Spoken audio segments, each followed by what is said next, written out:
Number 10. SS City of Adelaide. The passenger steamship SS City of Adelaide was launched from Glasgow, Scotland in 1863. It carried passengers between Sydney, Melbourne, and Honolulu and was later converted into a cargo vessel. The ship sailed for nearly 50 years before it was gutted by a fire in 1912. The fire lasted for several days. A resident of Australia's magnetic island named George Butler bought the burned vessel with plans to use it as a breakwater, but it ran aground in Cockle Bay while in transit to its destination. During World War II, a bomber struck one of the ship's masts during a training exercise, killing 3 members of the Royal Australian Air Force and 1 member of the U.S. Navy. To this day, the waterlogged vessel remains at the site where it crashed. The hull is in pieces after being battered by the elements. It's become deteriorated and overgrown with mangrove trees, which are genetically adapted to survive in unusual and challenging environments. Because it's located in a marine park, the wreck is protected from commercial fishers, allowing the mangroves to continue growing undisturbed as they take over what's left of the ship. Number 9. Al Capone's moonshine. Archaeologists were digging in an area known as Hell Hole Swamp outside Charlottesville, South Carolina last year when they stumbled upon a 1920s-era moonshine still, along with a garden hose, cinder blocks, and some scrap metal. The items were probably part of an illegal liquor distilling operation, according to the expedition's leader Catherine Parker, who spoke with the Post and Courier. Parker wrote on her website that the remnants of old distilleries are often mistaken for modern trash dumps, but there are certain features that set them apart to the trained eye, including the cinder blocks that were found at the site in Hell Hole Swamp. An architectural historian determined that they likely dated back to the 20s and functioned as a supporting platform for a submarine-style liquor still. If this is the case, then it means that hundreds of pounds of rye, barley, sugar, and water were brought to a boil in a metal container that was raised over a fire. The alcohol vapors would have been sucked out by a hose, turning back into a liquid in the process. This is just one of several stills throughout Hell Hole Swamp that archaeologists have connected to Benjamin Villepinto, a notorious bootlegger and associate of Al Capone. He owned property near the forest and worked closely with Capone to produce and smuggle booze out of South Carolina during the Prohibition era, according to Parker. Villepinto was killed during a shootout with a rival gang in 1926, but the stills remained in use for many years. In fact, they may have continued operating after alcohol became legal again due to the hefty $4 per gallon tax that the state imposed on legal liquor. Number 8. Gaza Airport. On September 13, 1993, Palestinian and Israeli authorities signed the first of a series of historic peace agreements known as the Oslo Accords. 5 years later, the Yasser Arafat International Airport opened, symbolizing the first tangible example of an independent Palestinian state. It was capable of handling around 700,000 passengers per year and served as the headquarters of the newly established Palestinian Airlines, which consisted of a Boeing 727 and 2 smaller planes. Sadly, the agreements in the Oslo Accords were short-lived. The parties failed to reach a true resolution to the seemingly endless conflict. Just 2 years after the airport opened, an uprising known as the Second Palestinian Intifada broke out, and flights were halted amid the rising tensions. The bloody violence dragged on for 5 long years as Palestinian suicide bombers struck Israeli targets. In 2001, 4 Israeli soldiers died in an attack. The Israeli military responded by bombing one of the airport's runways and destroying several of its buildings. As the conflicts continued over the following years, the airport was further damaged by Israeli bombs. No planes have taken off or landed at the property in over 2 decades, and the site has been stripped of valuable materials. There seems to be no foreseeable end to the violence between Israel and the Hamas government, who haven't engaged in discussions about the Gaza Strip since 2006. Number 7. Ancient Buddhist Temple. Archaeologists recently announced the discovery of a 2,000-year-old Buddhist temple in northwestern Pakistan's Swat Valley. Located in the town of Barakat, the 2nd century structure is believed to be one of the oldest Buddhist temples ever found in the country. At the time, the region was ruled by the Indo-Greek kingdom of northern India. It was built atop an earlier temple dating back to the 3rd century B.C. within a few centuries of the founder of Buddhism, Siddhartha Gautama's death. So far, the excavated remains measure over 10 feet tall. They consist of a cylindrical structure that sat atop a ceremonial platform and housed a Buddhist monument called a stupa. The complex was rebuilt several times and also contains a room for monks, a staircase, and a public courtyard that offered a view of an ancient road, among other features. Experts are still waiting for the radiocarbon dating results, but it's evident that the newly discovered temple is one of the Gandhara region's earliest Buddhist monuments. This, according to excavation leader Luca Maria Olivieri, who spoke with Live Science. archaeologists began digging at Barikat in 1984 as part of an ongoing effort to protect ruins from urban sprawl and to prevent artifacts from being sold in the illegal antiquities market. The land is mostly rented from private owners under agreements that allow the team to dig. But until recently, it was difficult to dig near the city center because the rental costs there are high. That all changed in 2019 when local archaeological authorities acquired some property near the city center, which is where the temple was found alongside an ancient road. The site also contained over 2,000 artifacts, including coins, jewels, seals, pottery fragments, stonework, and statues. Would you like to visit this temple in person? Let us know in the comments below, and if you're liking this video, be sure to hit the thumbs up and subscribe buttons if you haven't already. Number 6. Haludovo Palace Hotel. On the Croatian island of Krk, there's a crumbling abandoned hotel that could perhaps best be described as a decaying vintage sci-fi movie set. Built in 1971, the Haludovo Palace Hotel was a luxury destination for vacationers in what was then Yugoslavia. In many ways, the structure reflects the typical communist architecture of the time, especially when it comes to its monolithic qualities. Shortly after the hotel opened, Penthouse magazine founder Bob Guccione stepped into the picture and became an unlikely diplomat of sorts. In hopes of encouraging better relations between the US and Yugoslavia, he invested $45 million in the property, expanding it to include a penthouse casino. Of course, there was something in it for him: generous laws that allowed casino owners to withdraw money from the country tax-free. The ritzy resort attracted foreign tourists of high-ranking social status, including athletes, actors, and world leaders.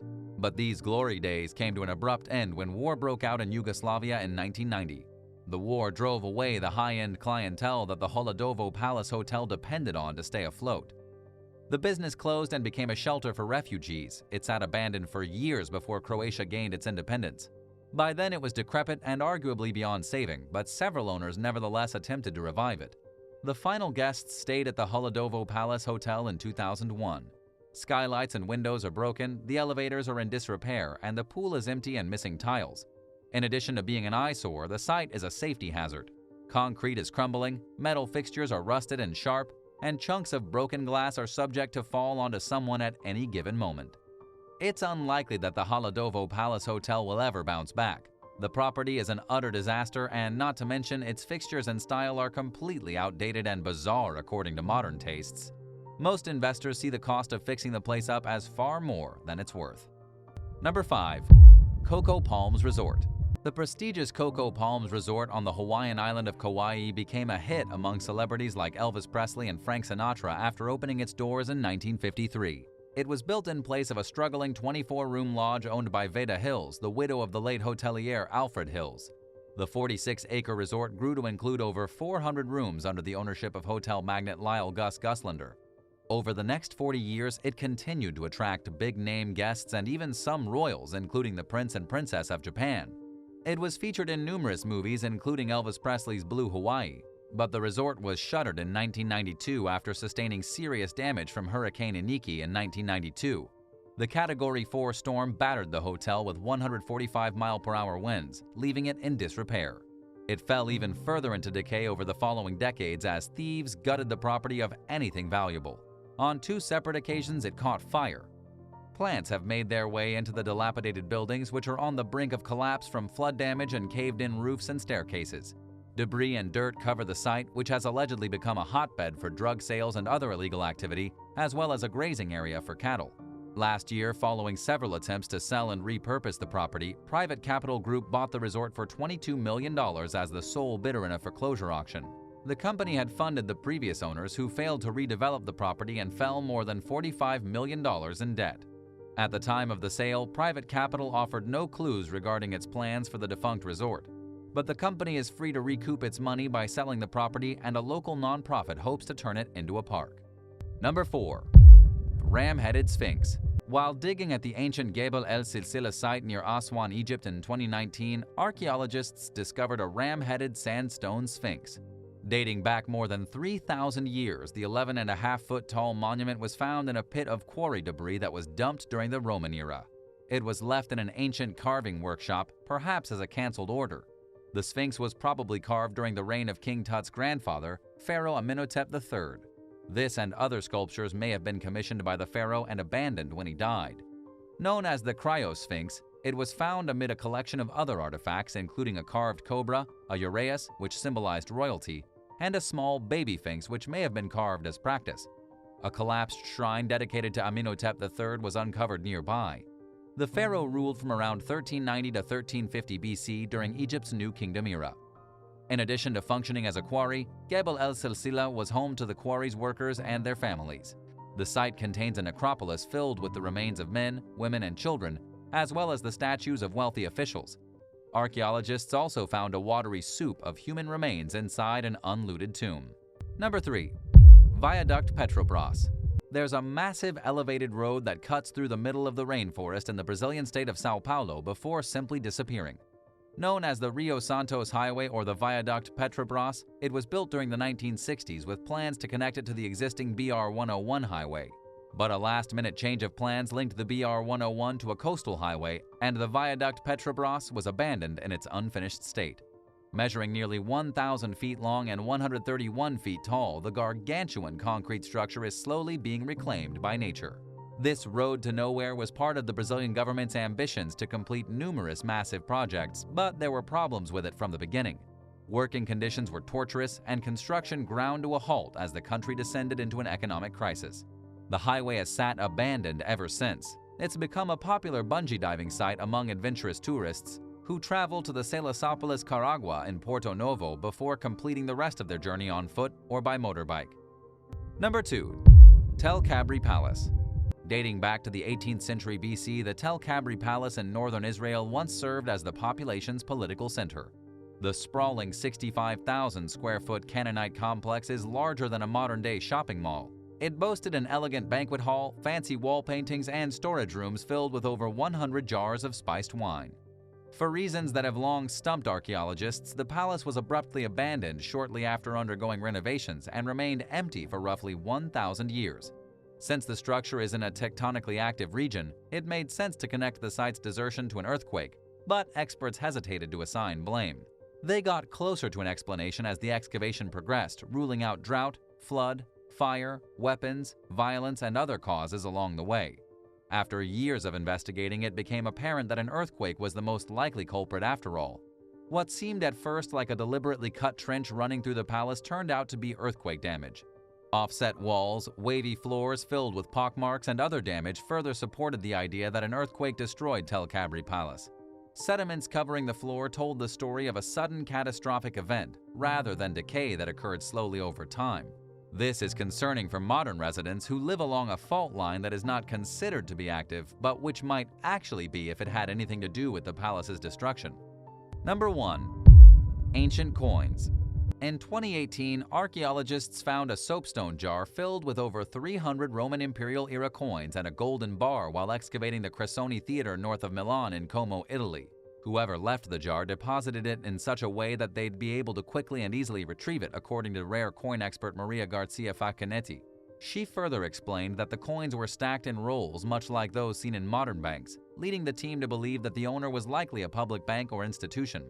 The coins date back to sometime before 474 AD and feature the emperors Honorius, Valentinian III, Leon I, Antonio, and Livio Severo. Experts hesitated to place a modern-day value on the hoard, but some estimated that it could be worth millions of dollars. Opened in 1807, the Cressoni Theater was eventually converted into a cinema before ultimately closing in 1997. Numerous Roman artifacts have turned up at the nearby Novum Comum Forum area, making the gold coin discovery surprising yet not completely unexpected. Thanks for watching. If you'd like to learn more about incredible abandoned objects, let us know in the comments below and be sure to subscribe. We'll see you next time for another amazing video right here on American Eye.